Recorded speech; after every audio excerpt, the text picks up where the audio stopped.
it's Andy at Concord Food Co-op Organic Gardens. We're here again at Canterbury Shaker Village, and today it is August 27th. We're right on the cusp of when it's time to be starting to think about fall, and today I'm going to be planting some fall cover crops.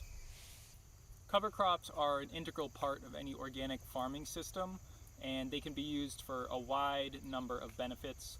You can grow cover crops to essentially fix nitrogen and add fertility into your soil through legumes. You can use them to smother out weeds with a fast-growing cover crop like buckwheat here. You can use them to scavenge nitrogen in the fall so that you hold on to nutrients that otherwise would get washed out over the winter. You can grow biomass-producing crops like sorghum Sudan grass, which grows 8 feet tall, and you're just adding a lot of carbon into your soil. So there's all kinds of things that you can accomplish with cover crops.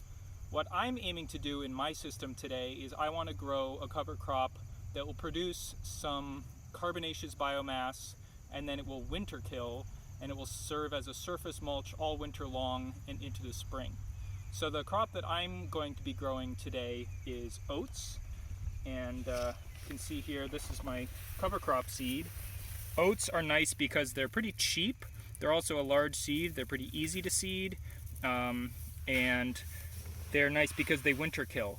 Another commonly grown cover crop in the Northeast is winter rye, which is actually even hardier. Well, it's hardier than oats because it overwinters. So you get better growth in the fall, but it also comes back in the spring. And if you don't have a lot of machinery, it can be really hard to kill.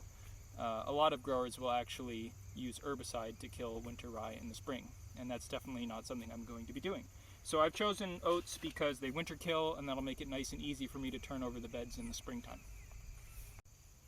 Here I've already started the process. So these 3 beds had garlic in them earlier, and now we're getting ready to seed cover crops.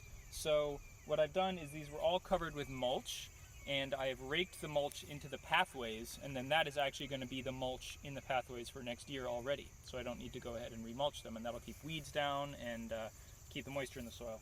So you can also see here that there are some lines that are in the soil, and I've actually already seeded this one bed, and I have a push seeder that I use for this, but there are other ways of seeding cover crops as well, which I'll talk about in just a moment. This bed has yet to be seeded, but it's had all of the mulch raked into the pathways. So this is ready to be seeded, and I'm actually going to fertilize first, just to give the cover crop a little bit of nitrogen and give it some extra growth in the fall. I'm really trying to get a nice healthy stand of oats before the first killing frost. This is a seeder that I use for direct seeded crops here. I most commonly use it for carrots and beets and greens like arugula and mizuna. But you can use it for all kinds of things. This is called a Jang seeder. It might be a little expensive for most home gardeners. This is about $450. But I can actually also use it for cover crops. The hopper is a little smaller than I would prefer because you're going to be putting down a lot of seed, so I have to refill it fairly frequently. But the thing that I like about this, well, there's several things I like about this. One, it's actually planting the seed at an even depth in the ground. This is also referred to as drilling the seed as opposed to broadcasting and raking. So I can set the depth of the seed really accurately. It also has sprockets that I can actually control the seed spacing. So this is really repeatable. There's not a lot of human error. I can basically just set my sprockets and trust that the seeder is getting them at the right spacing. So I really like this tool a lot, both for vegetables and also for cover crops. Alternatively, if you have a spin spreader that you might use to seed a lawn, one that you just sort of carry, you can spin cover crop seed on, or even more accessible than that is you can just take handfuls and scatter it across the top of the soil. If you do that, you need to make sure that you incorporate the seed a little bit into the ground by raking it in. You want to get at least a ½ inch of soil on top of that seed, otherwise it's not going to germinate properly and it might get eaten by birds and other pests. Another nice thing about the Jang seeder is it has this handle that extends out over the pathway so that I can walk in the path and be seeding in the bed, and I don't have to be walking on my bed. So I'm going to go ahead and I'm going to push, and I just keep walking back and forth and back and forth. It only does 1 row at a time, unfortunately. But essentially when I do my turn around, I'll work on the other side through the other pathway, and then I'll just keep working down. You'll see.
The way this seeder works is this wheel is a drive wheel, and it is just ground driven. So as you push it, these are turning in the soil, and it's moving this chain inside here, which is controlling an axle, which spins a little a roller plate that has holes in it. And so as this turns, these holes are spinning and taking seed and dropping them down this tube. That tube goes in between this opener here that makes a nice furrow in the soil, and they get dropped into that furrow at a regular depth. And then this plate back here is actually taking some of the soil and filling in over the seeds. And then the final action is this wheel in the back is a press wheel that makes good soil contact. And so I'm going to move really slowly, and hopefully you can see the action that's happening.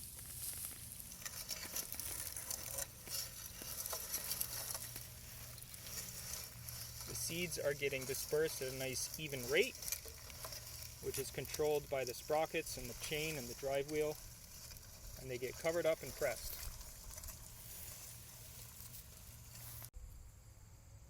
The last step for today is going to be covering very lightly all the oats that just got seeded with a little bit of straw. So if we look closely at the soil here, there's still some soil peeking through. I'm mainly just trying to cover this up so to keep the birds out of here and to prevent the soil from crusting and to try to keep a little bit of soil moisture in. If you put it down too densely, then it's going to prevent the soils from germinating, so we definitely don't want to do that. Again, my goal is to just reduce the amount of bare soil and get a nice stand of oats. The beds have been fertilized and seeded and then covered with a light covering of straw, and now I've just gone through and put the drip tape back down just so in case we don't get enough moisture I can still add some to get the oats to germinate well. And that's it for today's project. I hope to see you next time. If you're in the mood for real food, it's Concord Food Co-op.